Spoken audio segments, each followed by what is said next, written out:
Assalamualaikum warahmatullahi wabarakatuh.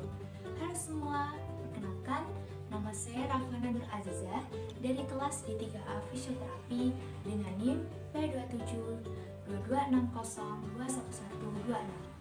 Di sini saya akan menjelaskan mengenai anatomi dan fungsi hati. Sebelumnya, hati sendiri merupakan kelenjar terbesar di dalam tubuh yang letaknya di dalam rongga perut sebelah kanan yang tepatnya di bawah diafragma yang berwarna merah kecoklatan. Nah, hati mempunyai berbagai macam fungsi, termasuk perannya dalam membantu pencernaan makanan dan metabolisme zat gizi dalam sistem pencernaan. Namun, apa saja anatomi dan fungsi dari masing-masing bagian hati? Berikut saya akan menjelaskan mengenai anatomi dan fungsi dari bagian hati. Di video kali ini saya akan menjelaskan mengenai anatomi dan fungsi hati. Pengertian hati. Hati adalah sebuah kelenjar terbesar dan kompleks dalam tubuh, berwarna merah kecoklatan yang mempunyai berbagai macam fungsi, termasuk perannya dalam membantu pencernaan makanan dan metabolisme zat gizi dalam sistem pencernaan. Fungsi hati. Fungsi hati sendiri yang utama adalah untuk menyaring darah yang berasal dari saluran pencernaan sebelum akhirnya membantu untuk mengalirkannya ke seluruh tubuh. Organ ini juga berfungsi untuk menyaring obat-obatan dan racun dari tubuh, memproduksi kolesterol untuk membantu membawa lemak ke seluruh tubuh, hingga sebagai penyimpanan zat besi. Hati juga akan menyimpan kelebihan gula di tubuh yang nantinya akan digunakan sebagai cadangan energi.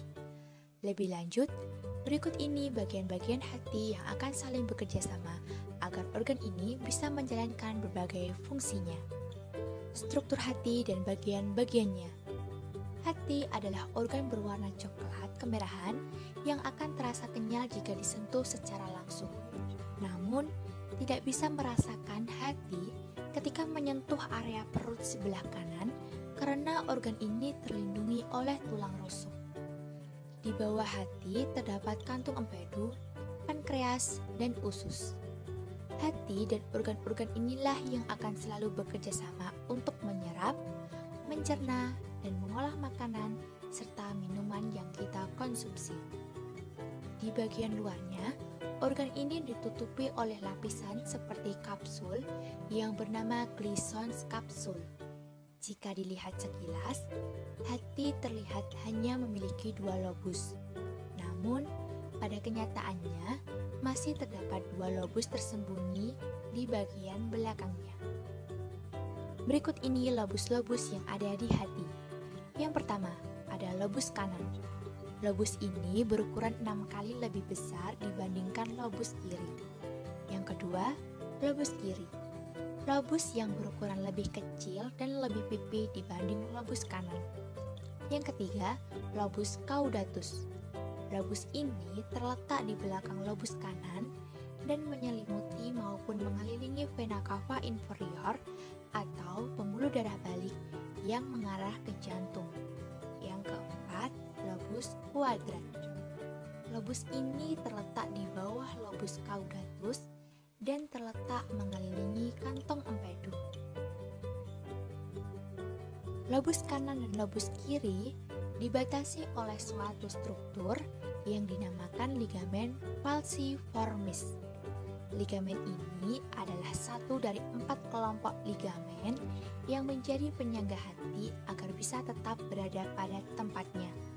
Lebih lanjut, berikut ini penjelasan seputar ligamen pada organ hati. Yang pertama, ligamen falciformis.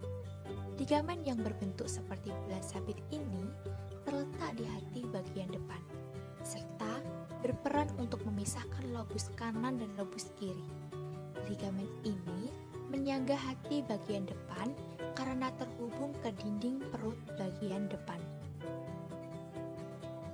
Yang kedua, ligamen koroner.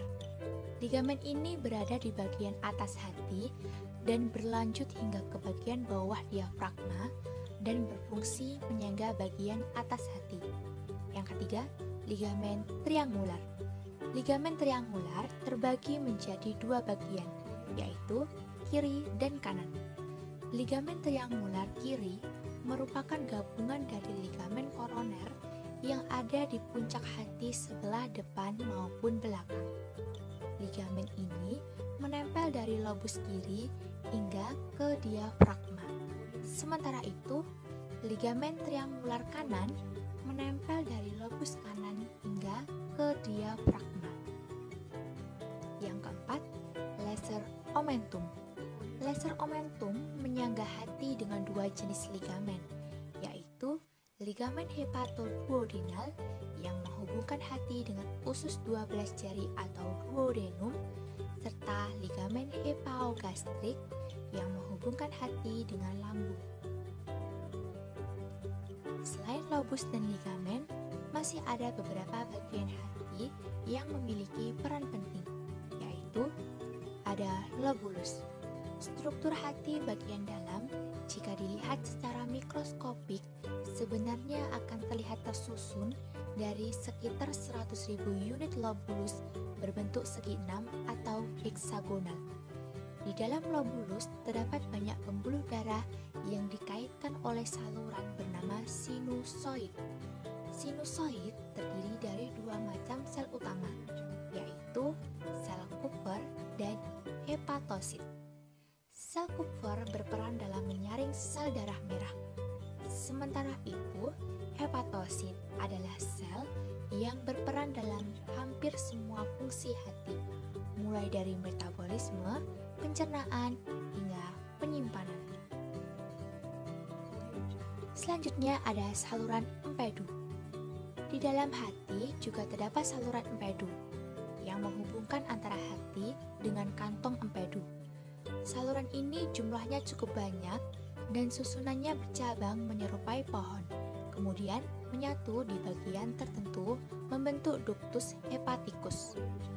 Ductus hepaticus ini berperan sebagai saluran keluar masuknya cairan empedu. Selanjutnya ada pembuluh darah. Hati memiliki susunan pembuluh darah yang unik karena organ ini memiliki sistem sendiri yang dinamakan hepatic portal vein system.